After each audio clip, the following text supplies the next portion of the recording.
Greetings gamers, I'm LotusCrane, and today I'm reviewing Ashes of the Singularity, an RTS or real-time strategy game developed by Oxide Games and published by Stardock Entertainment, the company that brought us Sins of a Solar Empire. The game is $20 in the Steam store, or $30 for the Gold Bundle, which includes 7 DLC, which if you were to purchase them separately, would also total about $30, so you are saving quite a bit by getting the bundle. The game has a Metacritic score of 69, and I want to give a quick shout out to my friend Killer I86, who provided me with my copy of Ashes of the Singularity. I could play multiplayer and get trashed because I'm not particularly great at most of these games. I would say the only real-time strategy games I was approaching like mediocre level at were Supreme Commander 1, or Forge Alliance, I guess, the standalone expansion, and I guess I was okay at Warhammer 40k Dawn of War 1, the first game and its expansions. Dawn of War 2, they changed some of the game mechanics, like it became more important to micro and have battlefield control, and I'm not as good at that kind of stuff, so I was pretty terrible at that game. So there are an awful lot of real-time strategy games in existence. I mean, Warcraft and Starcraft are some of the most famous examples, Total Annihilation, but the two RTS games that this is perhaps most similar to are Supreme Commander. I already mentioned that because of the macroeconomics of this game. So it has like a streaming economy. You don't actually have to send workers to collect resources and bring them back to base. As long as you have extractors on the right control points, you automatically get metal and radioactives. And it's macro in that, even though there are different units of different strengths, and there is a little bit of a rock, paper, scissors element as to what units you should field against your opponent's army, there's no heroes, and I mean, there are capital ships and they upgrade when you level up, but generally speaking, it's about getting as many resources and as big an army as quickly as possible, and just kind of throwing it in the general direction of the enemy, and focusing more on the production side than the actual battlefield tactics side.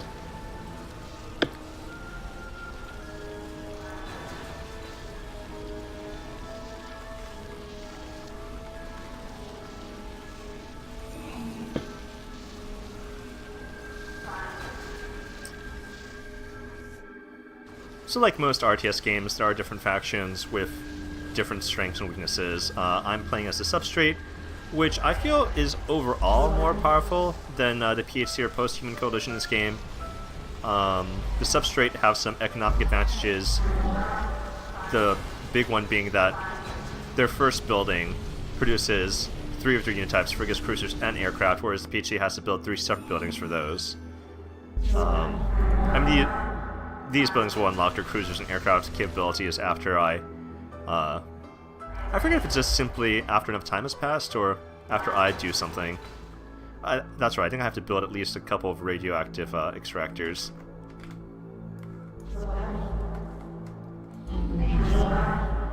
The Substrate also don't have to use quantum points to research increased metal radioactive caps, so that's kind of handy.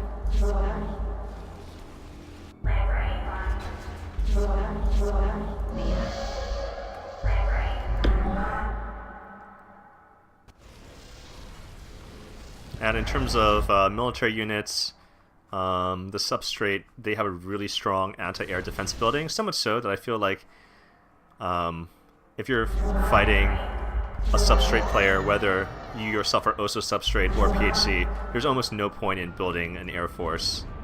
Just go land units, because not enough metal. The Substrate's Blossom Launcher anti-aircraft building is just simply too strong. It's a really, perhaps overly strong counter to air units.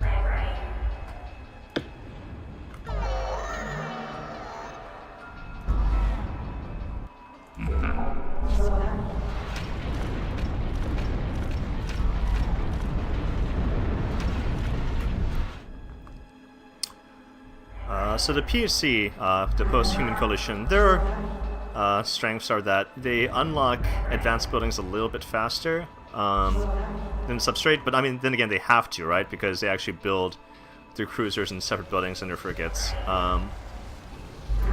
Most of their units have armor, which reduces damage significantly against weapons that fire more quickly but are lower damage per shot. And they have a kind of a mid-game rush strategy with one of their cruisers and support frigates being a pretty strong combo.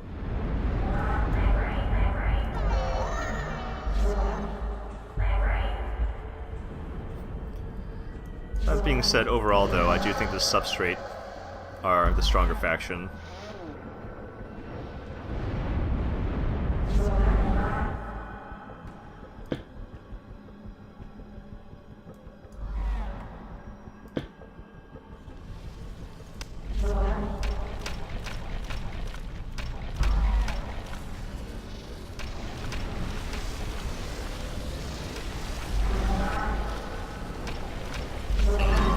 We need more logistics.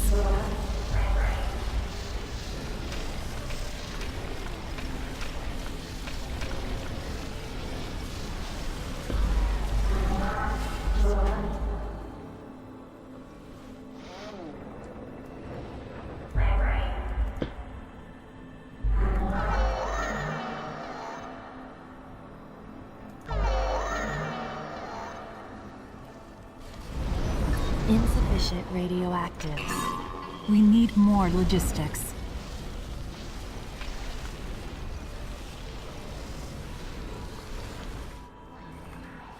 Like, honestly, the unit strength and weakness counters in this game are occasionally such that I actually think less of Supreme Commander in that sense, or certainly Homeworld versus Kharak, the unit differences aren't like that significant. I actually think a little bit of We need more Red Alert logistics. 3, because in Red Alert 3,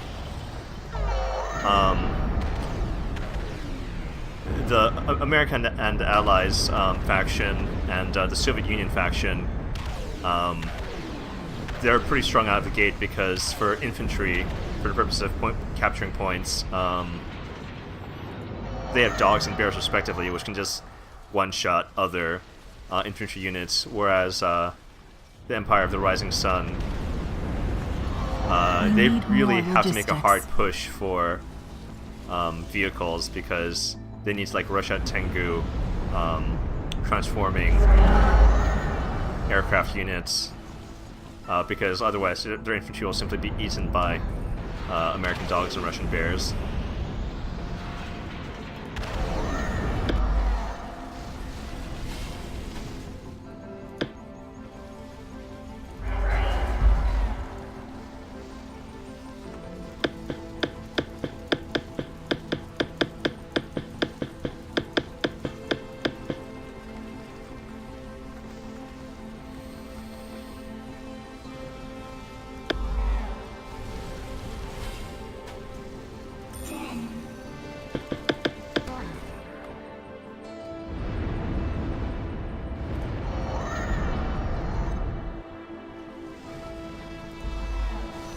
Insufficient radioactives.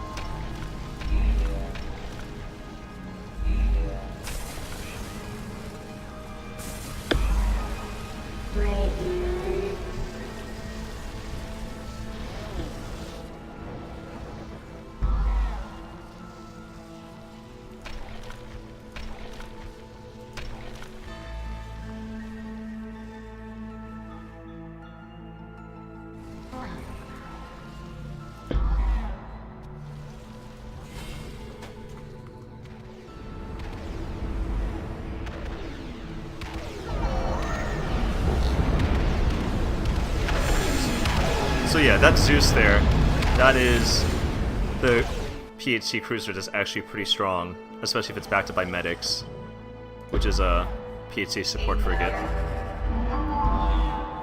The substrate's equivalent support frigate only restores energy, not hit points, so it's not nearly as useful.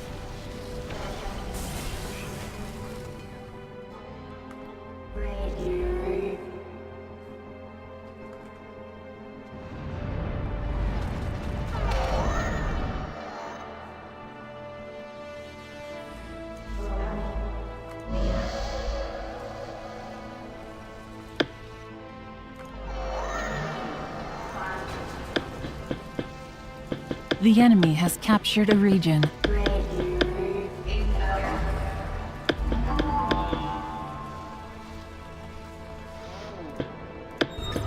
Quantum upgrade installed.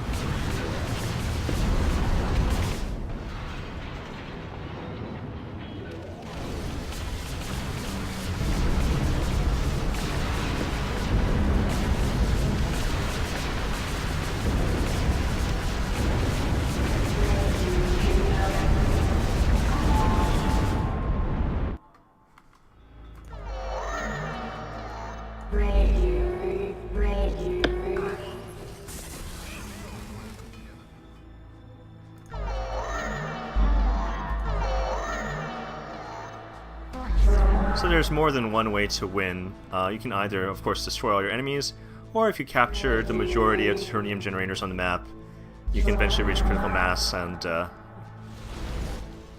win like a victory point condition that way. We need more logistics.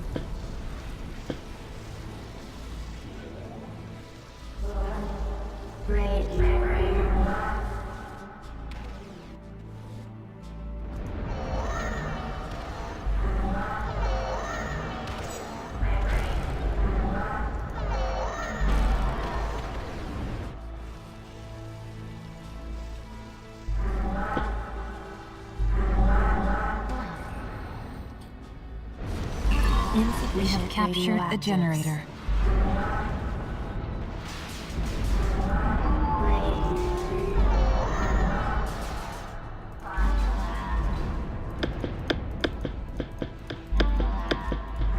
One slight disadvantage of building 3 unit types in one building is that there's only hotkeys available for the frigates. You have to click on the other ones, on the cruisers and aircraft.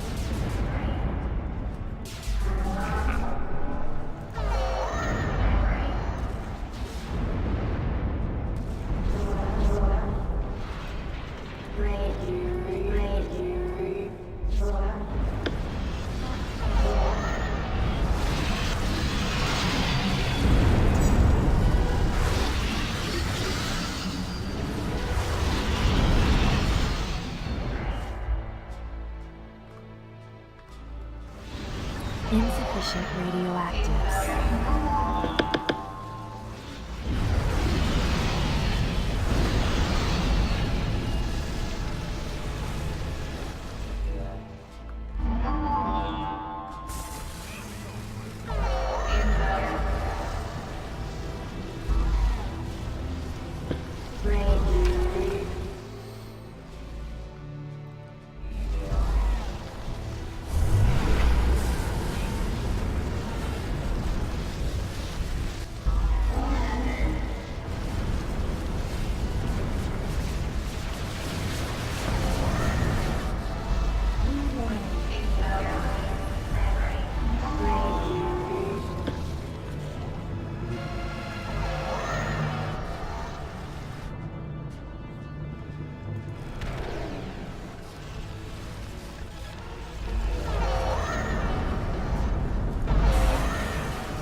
We have captured a generator.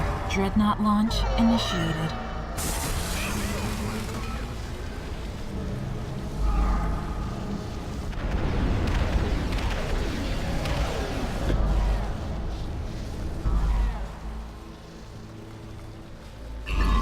We need more logistics.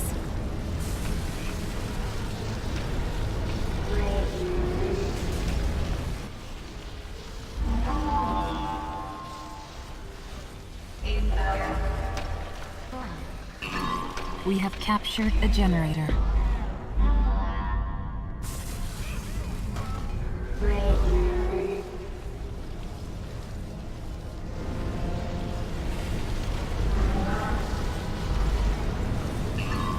We need more logistics.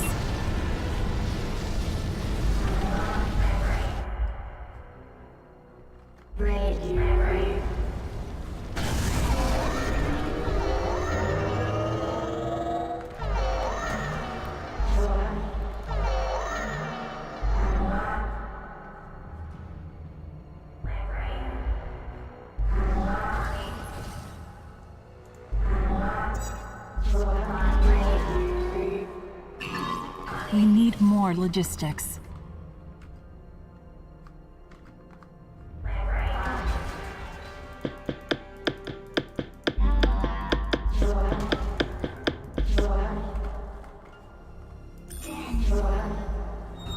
Power capacity increased. Dreadnought upgrades available.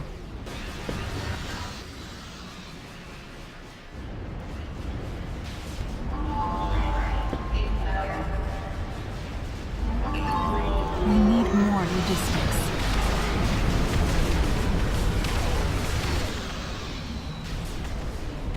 Insufficient radio power capacity increased. Dreadnought upgrades available.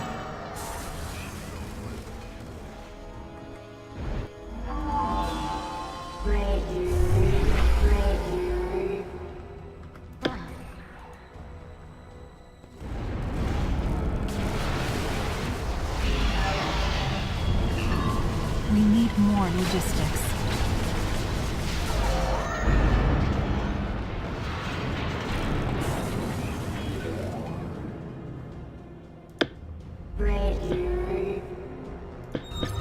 Quantum upgrade installed. Quantum upgrade installed.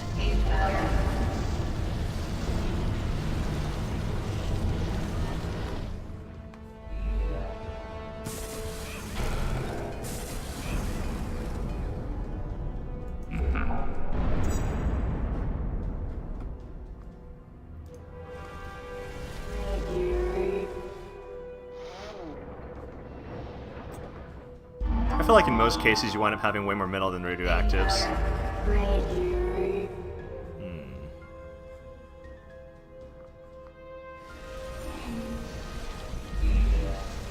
Your Nexus does have some of its own defenses.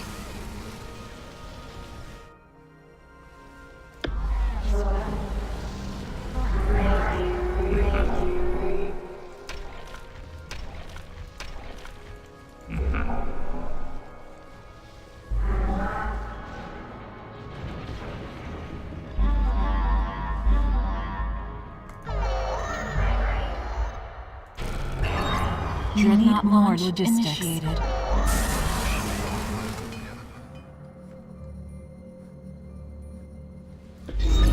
Dreadnought launch initiated.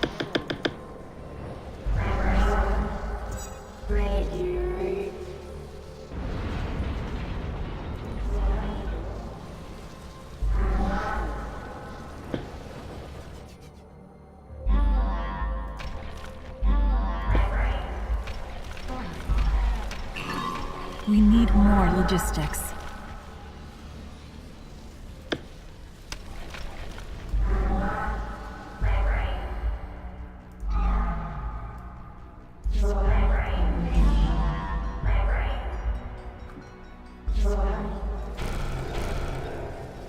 Alright, pretty much have the majority of the map locked down. Enemy base should be up there.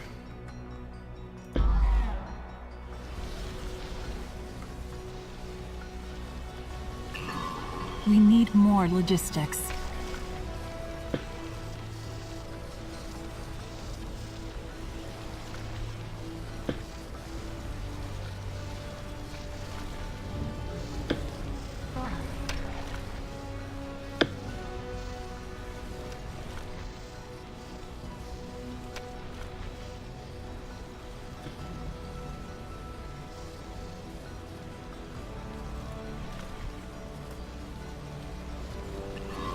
We need more logistics.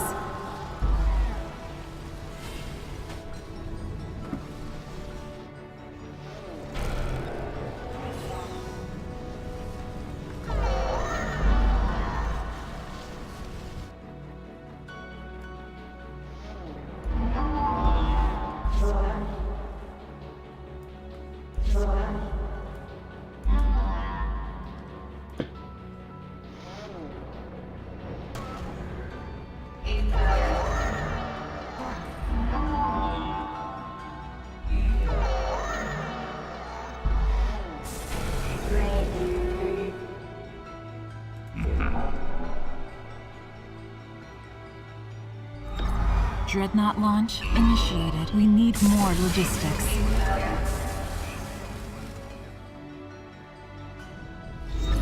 Dreadnought launch initiated.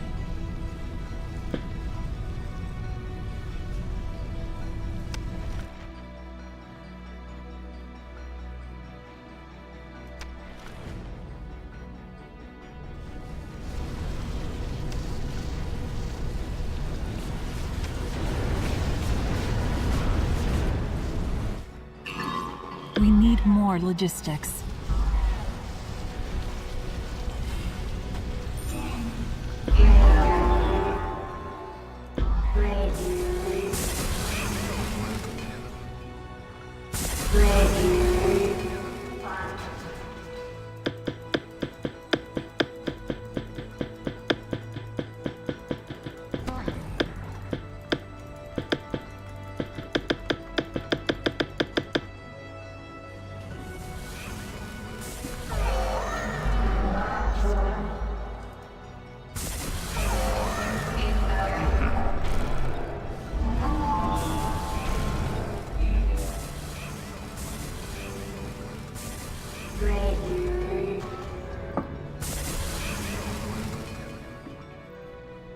The ambient music in this game is pretty nice, if slightly unremarkable. Oh. Looks like I'm actually about to win a military victory here. Not military, well, I mean, they're all military. An elimination here, as opposed to getting critical mass.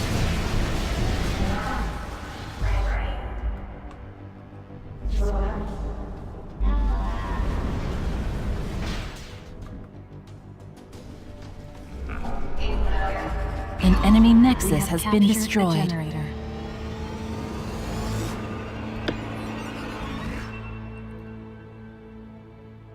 Oh, wow. Is this the first time I'm seeing this? I've been playing this game for a while. Alright, I'll fill this review after this video is over. But, yeah, overall I'm going to say LotusCrane, meh. I mean, so this game is certainly playable, right? That's more that can be said for games like Battleborn, for example, even though it's an entirely different genre. But kind of like the same reason why Battleborn failed, that's why this game is only mediocre. It attempts to be too many things. It tries to do the macroeconomics of Supreme Commander and the upgradable capital ships of Homeworld, Deserts of Kharak, and it doesn't fully succeed at either of those. It's playable, but it feels like a little unpolished, a little bit less than what it could be, which is disappointing considering this is such a recent game, and it was published by Starduck, which did great things with Sins of a Solar Empire. That being said, this game is certainly more playable than Battleborn was. Battleborn, if you remember that review, if you've watched that review, I was complaining that it tried too hard to simultaneously be an FPS MOBA hybrid like Overwatch, but also an FPS RPG hybrid like Borderlands, in the sense that it was trying to compete with Overwatch and also be the successor to Borderlands, and it really failed at both, and I just had to give Battleborn LotusCrane disapproved. So this game, it doesn't fail that hard. It's actually still good enough to play if you have a lot of free time. But obviously there are better games. You could be playing Supreme Commander 1, and you could be playing Homeworld, Deserts of Kharak, and I actually recommend you play both those games. They were both great games. And so that's why I'm going to give this LotusCrane meh, being playable, but you have better options for your time and money. If you liked this video, please remember to subscribe to my channel and share it with your friends. I'm LotusCrane, signing off.